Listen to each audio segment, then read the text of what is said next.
We're on a mission to document every crash of significance across the United States, so make sure you subscribe so you don't miss out. Now let's talk about this 16 vehicle pileup, which was caught on camera from beginning to end. It's rare that these are caught on camera from birth to their ending, so super valuable video. Let's dive right in on the details and the analysis. This is one where the pileup just keeps going on and on and on.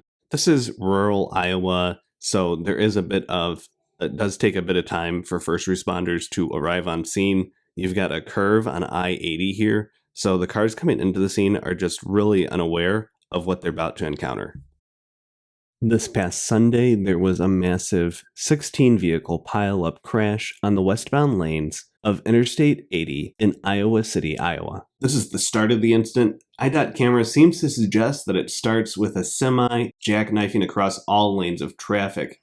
This is nighttime, so other semis just blast in to the side of that trailer. According to the Iowa State Patrol, the crash occurred at mile marker 246 on the highway, east of the exit for Iowa Highway 1, also known as North Dodge Street. The cause of the crash is believed to have been icy road conditions, with the Iowa Department of Transportation describing the road as 100% covered in ice at the time of the incident. And that's a good reminder to show just how important it is to always be aware of the road conditions and potential hazards while driving, including the weather conditions. Now, I know that in the event of a crash, it can be pretty scary and confusing situation. It's totally shocking. But it's important to stay calm and stay in your vehicle. Getting out of your car can put you in danger and make the situation worse. And that's what happened to one of the victims of this crash. They were struck after getting out of the semi-cab. And to clarify, you will not be able to see that in the video that we've published. Speaking of vehicles, it's also important to note that semi-trucks can pose unique danger on the road. The Insurance Institute for Highway Safety, IIHS, has reported on the issue of semi-truck underride, which occurs when a smaller vehicle becomes trapped underneath a semi-truck in a crash. The IIHS has been working to raise awareness on this issue to prevent underride crashes. It's not quite clear, but it sounds like maybe the second victim in this crash may have succumbed to underride. That's when that sedan or other vehicle goes basically under portions of the back of a semi-truck or the side of a semi-truck, especially if you have a jackknife semi, striking the side at a high speed would not be a survivable type of crash. There are 3 big reasons why people get out of their vehicle after a crash. One is to exchange information. Number 2 is to check on other people. It sounds like one of the cab operators got out to check on other people as an act of compassion. And that's something you can do. Just be aware of the risks. But very frequently, people get out because the airbags have deployed, and the gases from those airbags make the cabin of your car or vehicle very uncomfortable, and it's very natural to want to get out right away, especially after a shocking event like a high-speed crash. So those are things to keep in mind. Evaluate the risks about deciding what's your safest action. In the pileup videos that we've seen, the pileups keep happening. They're much more likely to happen when multiple lanes are blocked, like this one, where the semi-truck jackknifed across all lanes of traffic, really limiting the escape options for oncoming vehicles. And you had a low visibility environment, nighttime, combined with low traction, which really made the right ingredients for a big pileup. And the way to stop a pileup or stop it from continuing is to provide downstream information to drivers that are coming into the scene. So a lot of times once emergency responders show up, if they show up to the front of the pileup will keep happening. They have to show up to the back of the pileup, and that's when you start to see those pileups stop. Drivers can do this by putting on their hazards. You can also carry flares in your vehicle, but again, that requires typically getting out of your vehicle, so you're weighing the risks, right? But there are ways for civilians and first responders to help prevent pileups, and it's mainly by giving a visual signal to drivers coming into the scene that something is wrong ahead so that they start braking while they still have a good braking environment. We'll let this video play out as cars continue to slide in, cars and semi-trucks continue to slide in. But really looking forward to your comments after you've watched it all the way through. Is there stuff that we're missing? Other things that you picked up on? And what do you think of the debate? Are there situations where you can get out of your car, do so safely or relatively safely, or get further out of the scene? Let us know your comments and insight. We look forward to reading them.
posting this video to make us all more aware of the road hazards that are out there.